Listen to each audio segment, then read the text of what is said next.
Here we are outside of a place called Riosucio, which is a city in Caldas, Colombia. We are in the vereda Sipira.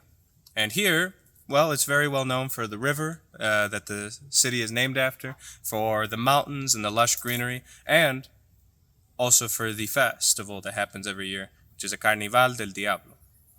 And so, I'd like to talk to you about the poem of mine called Whistling Blood. Whistling Blood is a poem that I made whenever I was more or less 13 to 14 years old. One of the first poems I made. It was it was a poem that came to me.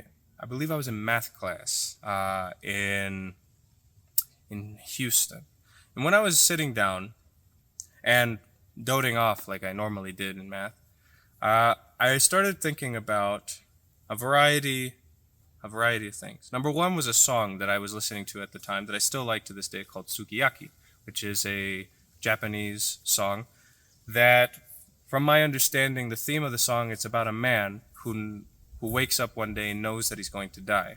And all the day he passes it whistling and walking around happy as can be, even though he knows what's going to happen that very day. More than that, I was also thinking about a certain vision I had whenever I was a 5 year old that also had to do with death. I was reading a Bible at that time. It was like a little children's Bible. And after I had finished reading it that night, I had started thinking for the very first time in my life at 5 years old, I realized what death was. I realized that it was the end, or I thought of it as the termination or the end of life, and nothing more exists beyond that, and that you can't come back from that. And I remember that it was right after that moment I started to have a vision of my own death, which involved, in the poem, laying at the tree where all the world came to, which part of the vision is me laying under a tree, which has, well, in the dream or the vision, it was very brilliant.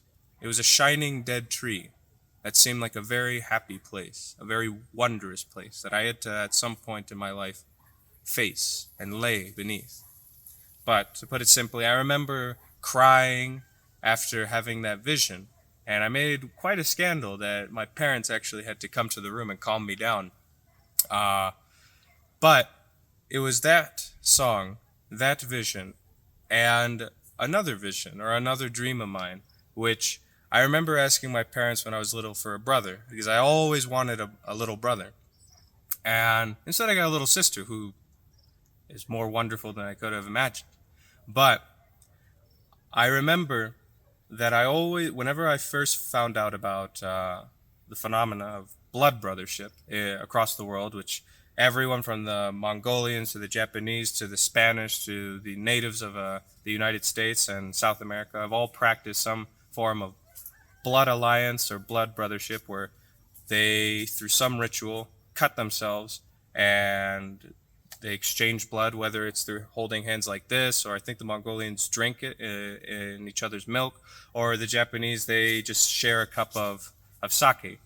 And that's how people become brothers. And I always had that vision of, or that dream of having such a close relationship like that with friends. And the case is, I do have two brothers like that, John and Chris, who to me are as blood to me as my own father and mother. And from all those three different influences, the song, the vision I had as a child, and the dream I had as a child that I've come to realize, those three things came together to make that poem.